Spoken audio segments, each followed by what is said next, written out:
Hi, folks. What's happening?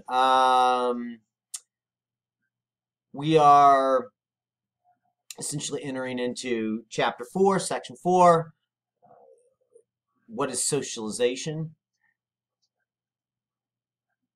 Socialization is the process by which individuals internalize the values, beliefs, and norms of a given society and learn to function as a member of that society. As we had mentioned previously, socialization begins early. Some say even before the baby comes out of the womb. What I mean by that is that uh, when parents find out it's a boy or a girl,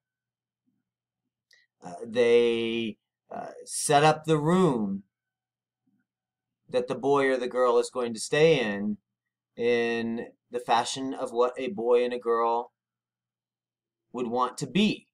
So you might choose different colors for the room, pink versus blue, the types of baby clothes that you buy. One might be Wonder Woman, the other one might be Batman, for that little onesie for that child. So socialization happens way before the child ever gets there. Not to mention just what parents tend to think of. Oh, I want to have a boy, and that boy can be great at sports, and I want to have a girl, and that girl can be great at cooking. Things like that.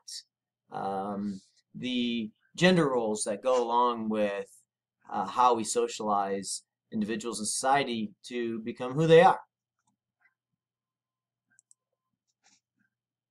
There are, of course, some limits to socialization. Think about whether you have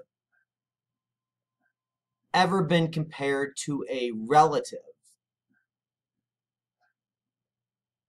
Something like you act just like your father when you're angry, or you're just as emotional as your mother is. Is that trait that they're making reference to somehow biological?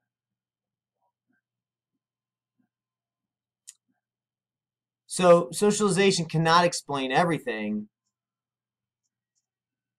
especially everything about a person's development and personality.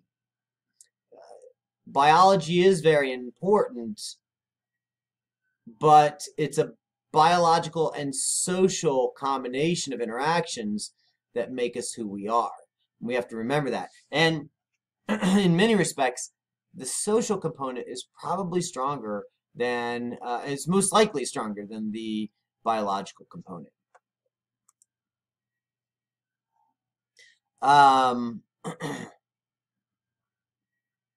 Important figure in understanding concepts of socialization and the emergence of the self. One is Charles Horton Cooley, who theorized that the self emerges from our ability to assume the point of view of others and imagine how those others see us. In other words, we like getting a positive response from people, so we try to replicate our actions when the response we received was positive. We use others as a mirror, if you will. Potential example here is when you style your hair and look in the mirror, we wait for the person looking back to say, that looks good, and then we determine that we like our style. Well, that's essentially what we're doing when we go out into society. I just got a haircut. I'd been wearing my hair a little longer these days. Ran into some folks that I hadn't seen in a while, and one of the first things they said was, "Oh, you got a haircut. I don't know that I've ever seen you with hair that short." And of course, my response was, "Well, how does it look?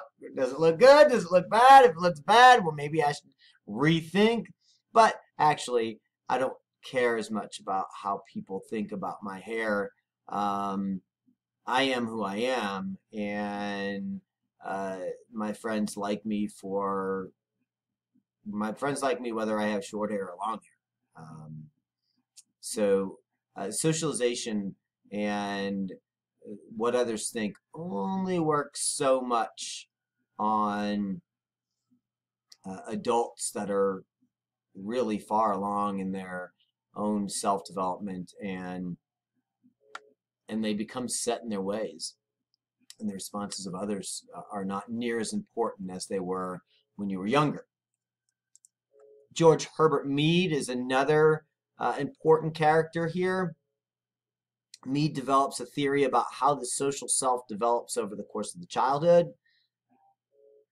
For Mead, infants know only the I, but through social interaction, they learn about the me and the other. They develop a concept of the generalized other, which allows them to apply norms and behaviors learned in specific situations to new situations.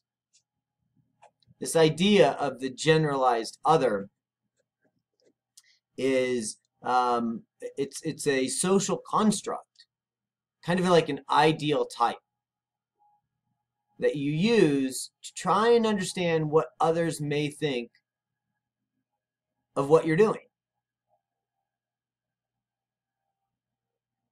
Mead also believed that children begin to develop a sense of self at about the same time they begin to learn language. So as they begin to gain access to tools of communication, well, they begin to interact with others, and they get these social cues that give them reasons to continue certain behaviors and discontinue others. Mead stressed the importance of imitation, play, and games in helping children recognize one another, distinguish between the self and the other, and grasp the idea that other people can have multiple roles. It's one of the primary reasons that we use sports as a way to teach children social norms. It's impossible for you to play a game of soccer and think that you are the only one that matters. Well, of course, that's incorrect. Depending on what age you start at, there's always more than you on the field. You cannot play a game of soccer by yourself. You need another, or you need multiple others to play the game. And those important lessons teach children how to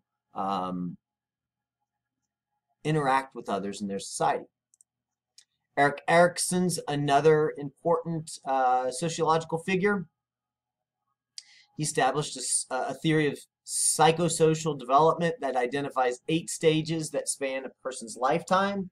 Each stage involves a specific conflict that a person must resolve in order to move on to the next stage. And Erikson would have us all remember that socialization lasts throughout the lifespan. It happens more intensely early on in our life, but we do continue to change over the course of our lives. Erikson's ideas can be likened to something like Maslow's hierarchy of needs. So, what are the agents of socialization? Well, families, schools, peers, the media, and of course, total institutions are all important socializing agents or environments. A total institution is an institution in which one is totally immersed that controls all the basics of day-to-day life. We'll get back to total institutions here in a quick second. So each of these agents of socialization has a different impact on us depending on where we are in the lifespan. For instance, the family is very influential early on in a child's life. School, religion, they're also very influential during a child's early parts of the life. But older children and adults are heavily influenced by their peers and by the media. So We used to talk about socialization in reference to families, school, and religion. But now we are adding peers in the media as we realize the impacts that these new organizations, these new agents of socialization can actually have on children and adults as they move forward. So, talking about total institutions, I was a United States Marine, and in order to understand what a total institution is, it's almost necessary to actually be part of one. And you don't quite understand the full implications of an institution like the United States Marine Corps and how it strips an individual of all of their important cultural cues and aspects of their character. When I went into the United States Marine Corps, everything I knew was wrong. Everything I had learned in the first 18 and a half years of my life was now incorrect. It was now wrong. And the Marine Corps' job, at least in boot camp, was to strip away all of those incorrect assumptions about reality and replace them with new cultural cues. And I mean, it went back to the base beginnings of socialization. They retaught you how to eat, how to drink, how to crap, how to piss, how to walk. These are primary things that you did not, that you learned to do before you ever even gained access to language. And here they are stripped away from you. You can imagine it creates a bit of a lost feeling. And then they rebuild you the way they want you to be. Needless to say, what they're building you into is a person that can kill at will. And if you don't do due diligence to resocialization, then you might be sending people that have a predilection to kill back out into society.